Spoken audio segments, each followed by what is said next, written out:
మన దేశం 2047 విజన్ అంటూ యూత్ని ఎంకరేజ్ చేస్తుంటే, కానీ కొంతమంది యూత్ మటుకి 24/7 బెట్టింగ్ అంటూ వాళ్ళ లైఫ్ని స్పాయిల్ చేసుకుంటున్నారు.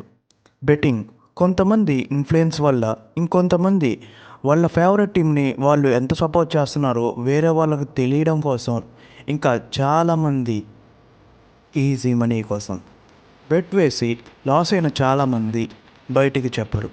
అదే ఒక వ్యక్తికి ప్రాఫిట్ వస్తే ఇంకో 10 మందికి తెలుస్తుంది.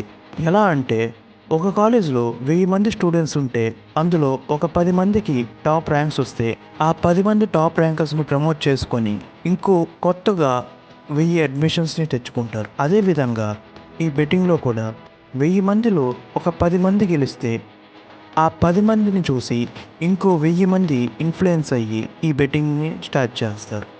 ఒక్కసారి బెట్ వేసి అందులో లాస్ వస్తే ఆ లాస్ని కవర్ చేయడానికి మళ్ళీ బెట్ వేస్తారు. అదే ఒకవేళ బెట్ వేసి ప్రాఫిట్ వస్తే మళ్ళీ ప్రాఫిట్ కోసం మళ్ళీ బెట్ వేస్తారు. ఐపీఎల్ ప్రతి సంవత్సరం 2 నెలలకు పైగా జరిగే ఒక T20 ప్రీమియర్ లీగ్. ఇందులో sport, entertainment, business and tourism ఇలా ఇండియన్స్ని అట్రాక్ట్ చేసే ప్రీమియర్ లీగే ఐపీఎల్ చూసి ఆ మ్యాచ్ని ఎంజాయ్ చేసి అక్కడితో ఆపేస్తే ప్రాబ్లం ఏమీ ఉండదు. కానీ ఈ ఐపీఎల్ వస్తే చాలామంది బెట్టింగ్స్ వేస్తున్నారు. Toss, ball to ball, over to over, innings to innings, match to match ఇలా వివిధ రకాల బెట్స్ వేస్తున్నారు. ఇలా ప్రతిరోజు బెట్టింగ్స్ అంటూ వాళ్ళ ప్రీషియస్ టైంని వేస్ట్ చేసుకుంటున్నారు. ఇప్పుడు 20 ఇయర్స్ బిలో ఉన్న స్టూడెంట్స్ని తీసుకుంటే మార్చ్, ఏప్రిల్ మంత్స్లో వాళ్ళకి ఎగ్జామ్స్ జరుగుతూ ఉంటాయి. రిలాక్సేషన్ కోసం ఐపీఎల్ మ్యాచెస్ని చూస్తూ ఉంటారు. మ్యాచ్ చూసి ఎంజాయ్ చేసి మళ్ళీ వాళ్ళ రొటీన్ వర్క్, చదువుకోవడం లేదా అవుట్డోర్ గేమ్స్ ఆడుకోవడం చేస్తే ప్రాబ్లం ఏమీ ఉండదు.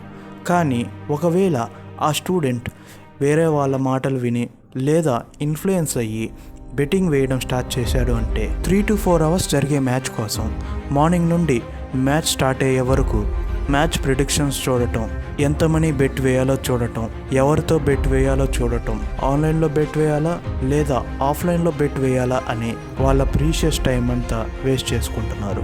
మ్యాచ్ స్టార్ట్ అయిన కాడ నుండి ఎండ్ అయ్యే వరకు బాల్ టు బాల్ టెన్షన్తో చూస్తారు. ఎందుకంటే వాళ్ళ టీం గెలుస్తుందా లేదా అని.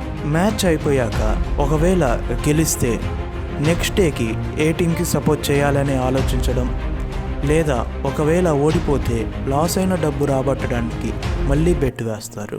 ఇలా ఐపీఎల్ని రిలాక్స్ అవ్వడం కోసం లేదా ఎంటర్టైన్ అవ్వడం కోసం చూడాల్సింది పోయి బెట్టింగ్ అనే సర్కిల్లో పడి టెన్షన్, యాంగ్జైటీ, ఫ్రస్ట్రేషన్ అండ్ ఫైనల్గా రిగ్రెట్ అయ్యి సఫర్ అవుతున్నారు. ఫైనల్గా ఈ వీడియో యొక్క ఎయిమ్ ఏంటంటే, బెట్టింగ్ అనేది ఒక ఎడిక్షన్.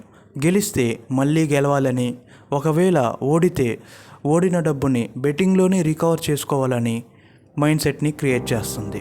ఈజీగా మనీ వస్తుంది అని స్టూడెంట్స్ యొక్క మెయిన్ గోల్ని పక్కన పెట్టేసి చాలా టైం బెట్టింగ్ అంటూ వేస్ట్ చేస్తున్నారు. ఐపీఎల్ని చూస్తూ ఎంజాయ్ చేయండి. మన ఫేవరెట్ టీంకి సపోర్ట్ చేస్తూ, అలాగే మన ఫేవరెట్ ప్లేయర్కి సపోర్ట్ చేస్తూ ఎంజాయ్ చేసి రిలాక్స్ అవ్వండి. మళ్ళీ మార్నింగ్ లేస్తే మన యొక్క గోల్ కోసం మనం కష్టపడాలి. బెట్టింగ్ అంటూ మీ యొక్క ప్రీషియస్ టైంని వేస్ట్ చేసుకోకండి. అలా టైం వేస్ట్ చేస్తే ఫ్యూచర్లో నో స్మోకింగ్ యాడ్స్ బదులు బెట్టింగ్ వేయనీకండి అనే యాడ్స్ని చూడాల్సి వస్తుంది. That's the video guys. ఈ వీడియో కనుక మీకు ఇన్ఫర్మేటివ్గా అనిపిస్తే లైక్ చేసి మీ ఫ్రెండ్స్ అండ్ ఫ్యామిలీ మెంబర్స్కి షేర్ చేయండి. అలాగే don't forget to hit the subscribe button for more videos. Thank you.